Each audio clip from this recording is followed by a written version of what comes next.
Nah, di video ini gue akan bahas seni mengubah bilangan desimal menjadi bilangan bentuk pecahan. Misalnya gue memiliki sebuah bilangan yaitu 124 yang akan gue bagi dengan 10. Berapa bentuk desimalnya? Jadi sebelum kita benar-benar mengubah desimal jadi pecahan, kita coba temukan sebuah pola dari satu bilangan yang sama tapi dibagi dengan angka yang berbeda-beda. Nah, angka yang berbeda-beda ini adalah 10, 100, dan mungkin nanti akan gue bahas 1000. Jadi pembaginya adalah 10, 100, dan 1000. Nah, bagaimana nanti bentuk desimal yang dihasilkan? Ya, kita mulai dari yang pertama. Misalnya ketika 124 itu ya 124 dibagi dengan 10, atau mungkin bentuk pecahannya itu kan 124 per 10, ya kan? Berapa hasil pembagiannya? Masih ingat bahwa kalau misalkan pembagiannya 2 digit, berarti di sini kita ambil 2 digit.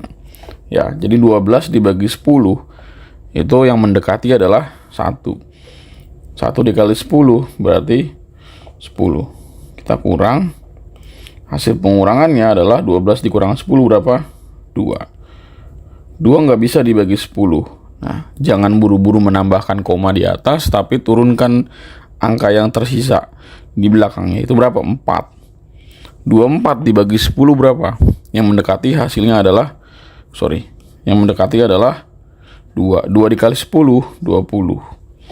Nah, 20 dikurang 4 yaitu 4. 4 dibagi 10 nggak bisa. Ya. Angka di belakangnya udah nggak bersisa lagi, maka kita berikan koma.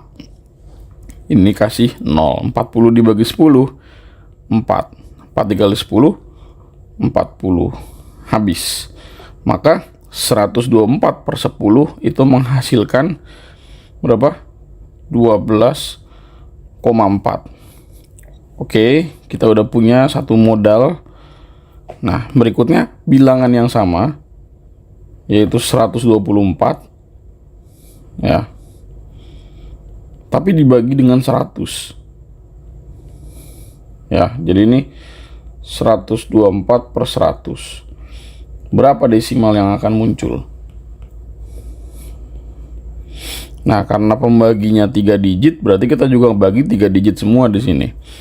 Nah, 124 dibagi 100. Ya, berapa? 124 dibagi 100. Yang mendekatinya ya 1. Karena kalau 2 dikali 100 kan 200, kegedean. 1 dikali 100 ya 100. Nah, kita kurangin. Ya. 124 dikurang 100 hasilnya 24. 24 dibagi 100 nggak bisa dong. Ya, maka karena di sini udah ada hasil baginya, ketika bilangan hasil pengulangan ini nggak bisa lagi dibagi, tapi di sini udah ada hasilnya, maka kita nggak perlu menambahkan 0, tapi berikan dulu koma, gitu, koma. Maka di sini kasih 0. 240 dikali 100 yang mendekati berapa hasilnya? 2. 2 dikali 100 ya 200. Ya. 240 dikurang 200 yaitu 40. 40 dibagi 100 nggak bisa, koma udah dikasih, maka tinggal tambahin 0 di belakang 40 yaitu 400. Dibagi 100 ya 4. 4 dikali 100 ya 400. Habis 0. Nah, jadi 124 per 100 itu adalah hasilnya berapa? 1,24. Nah, mungkin gue hanya memberikan 2 contoh ini aja. Tapi bagaimana kalau misalkan bilangan berikutnya adalah 124 dibagi 1000? Ya, mekanisme pembagiannya masih sama, tapi nanti lu akan mendapatkan hasil bagi antara 124 per 100 itu adalah 0,124. Ya. Nah, kok bisa kayak gitu? Nah, kita lihat dari 2 pola berikut. Ketika 124 dibagi 10 atau digit nolnya cuma 1, akan menghasilkan ya digit angka yang sama yaitu 1, 2, dan 4, Tapi karena pembaginya 10, ya nolnya cuma 1, maka hasil komanya adalah satu angka di belakang koma. Gitu. Jadi 12,4 ketika 124 dibagi 10 yaitu 12,4. Nah, begitu juga dengan 124 dibagi 100. Hasilnya adalah angka yang sama yaitu 1, 2, dan 4, tetapi dengan angka di belakang koma yang berbeda, yaitu sebanyak 2 angka di belakang koma. Jadi digit 0 atau banyaknya 0 itu menentukan banyaknya angka di belakang koma. Jadi pengaruhnya tuh ke situ. Ya, banyaknya 0 memengaruhi apa? Banyaknya angka di belakang koma. Sehingga kalau ya, maka 124 kalau kita bagi 1000 dengan cara porogapit juga, maka dengan pola yang sama hasilnya sudah pasti.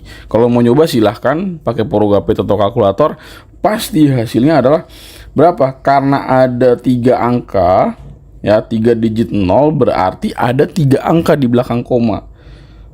Gitu. Jadi koma 1, 2, 4. Lalu di depannya berapa? Ya 0. Itu 0,124 gitu.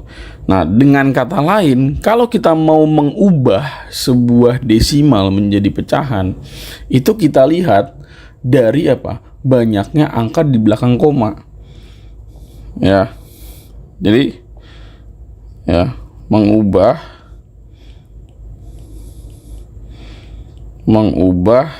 desimal ke pecahan, lihat dari banyak ya angka di belakang koma. Nah, contoh misalkan berapa nih? Misalkan 2,5. Ya, 2,5. Ya, berarti 2,5 itu adalah pembagian dari 25 per berapa? Karena ada satu angka di belakang koma, berarti dia per 10. Gitu. Nah, pecahannya adalah 25 per 10. Tapi ingat, pecahan itu ada yang sederhana atau ada yang belum. Ini belum sederhana. Sebab masih bisa kita sederhanakan lagi. Ya, tentukan dengan FPB berapa pembagi bersamanya. Kalau emang udah lancar di kepala, lu langsung bisa dalam tanda kutip menebak bahwa keduanya itu sama-sama habis dibagi 5. Gitu. Sehingga hasil akhirnya yang paling sederhana adalah 5/2. Lagi, let's say ada bilangan desimal yaitu 0,125. Nah, berarti ini 125 per berapa? Karena ada 3 angka di belakang koma, jadi per 1000. Gitu. Nah, biar sederhana, sama-sama bagi berapa? Nah, sama-sama bagi 25. Ya, tentukan FPB-nya tuh, pembagi bersamanya itu 25. 125 dibagi 25 berapa? Ya, 5. Gitu. 1000 dibagi 25 berapa? Ayo. 25 dikali 4 aja itu udah 100. Berarti 1000 dibagi 25 berarti 40. Itu masih bisa dibagi lagi nggak? Oke, masih ternyata. Berapa? 5 kalau dibagi 5 hasilnya 1. 40 dibagi 5 hasilnya 8. Berarti paling sederhananya adalah 1/8. Gitu. Jadi cara mengubah desimal menjadi pecahan itu tergantung dari banyaknya digit di belakang koma. Tapi ada kasus spesial, ya, kasus khusus, yaitu apa? Ada yang namanya desimal berulang, ya. Kasus khusus yaitu desimal berulang.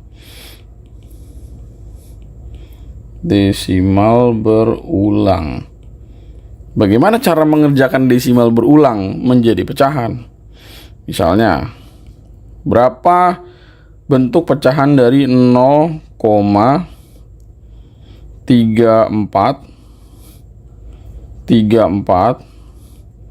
34 titik titik titik.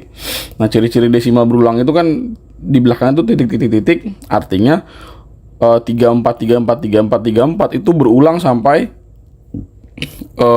ya nggak tahu ujungnya gitu ya, pokoknya dia itu berulang gitu ya. Nah, gimana cara mengubahnya? Nah, kita gunakan yang namanya permisalan. Pokoknya matematika ketika lu kepepet dalam menyelesaikan sebuah permasalahan, pakai permisalan ya. Permisalannya gimana? Misal kita anggap bahwa sebuah segitiga itu memiliki nilai 0,34 34 dan 34. Nah, kemudian karena di sini pengulangannya setiap 2 digit angka, yaitu 3 dan 4 ya, 34 berulang lagi, 34 berulang lagi, 34. Nah, karena pengulangannya itu adalah 2 digit angka, berarti coba kita upayakan bahwa kedua ruas dikali dengan berapa? 100 ya. Kedua ruas kita coba kalikan dengan 100. Sebab gini, gue lupa menyampaikan mungkin. Nah, ketika 1,2 kalau misalkan 124 per 100 itu hasilnya adalah 1,24, maka 1,24 kalau mau dijadiin bilangan bulat ya tinggal dikali dengan 100 gitu kan, tinggal dikali dengan 100. Jadi kalau misalkan 1,24 dikali 100, maka komanya itu seolah-olah mundur. Jadi mundur sekali berarti dikali 10. Nah, kalau misalkan ada 2 angka di belakang koma, mundurnya 2 kali berarti dikali 100. Nah, sama dengan ini juga. Supaya koma ini mundur 2 kali karena pengulangan desimalnya adalah 2 angka, berarti kedua ruas dikali 100. Gitu. Jadi ketika kedua ruas dikali dengan 100, maka jadi beda lagi nanti bentuk desimalnya. Jadi beda lagi. Jadi 100 segitiga sama dengan ya komanya mundur 2 kali. Jadi 34 koma. Nah, angka di belakangnya berapa? Ya 34 juga. Ya kan, nggak ada yang lain karena kan berulang terus. 34. Nah, 34 34. Nah, pengulangannya sesuaikan aja main di atas. Ya kan, ini 1 2 3. Nah, ini juga 1 2 3. Nah, dibuat pengulangannya sama gitu. Nah, kemudian kedua bentuk ini kita coba kurangkan ya, kita kurangin. Jadi 100 segitiga dikurangi dengan segitiga ya, berapa hasilnya ya, kita kurangin gitu, kita kurangin set. Nah, kita kurangin berarti 100 segitiga dikurang segitiga berarti 99 segitiga. Karena kan 1 segitiga ya 1 kan angkanya. Jadi 100 dikurang 1 ya 99. Nah, 34,343434 dikurang dengan 0,34343434. Ya, ini kan digitnya sama, ini juga sama. Kalau dikurang kan berarti 0 habis. Nah, 34 dikurang 0 berapa? Ya 34. Gitu. Nah, berarti ya segitiganya itu ya kan ini 99 segitiga sama dengan 34. Ya berarti supaya dapat segitiga, maka kedua ruas dibagi dengan 9. Jadi hasilnya segitiga adalah 34,9 koma dah tuh. 34 per 99. Nah, karena segitiga adalah 0,34343434, berarti kita ganti nih segitiganya dengan 34 per 99. Jadi artinya 34 per 99 itu sama dengan 0,343434 gitu. Nah, kalau nggak percaya coba di kalkulator sendiri ya. Kalau mau nyoba bisa juga, boleh, terserah pengulangan angkanya berapa. Nah, tapi ingat, proses mengalinya itu disesuaikan dengan banyaknya pengulangan. Kalau dia 3 nih misalkan 0,125 ya berarti dikalinya 1000 ya kan, karena kan ada 3 angka di belakang koma gitu. Oke, semoga bisa dipahami ya.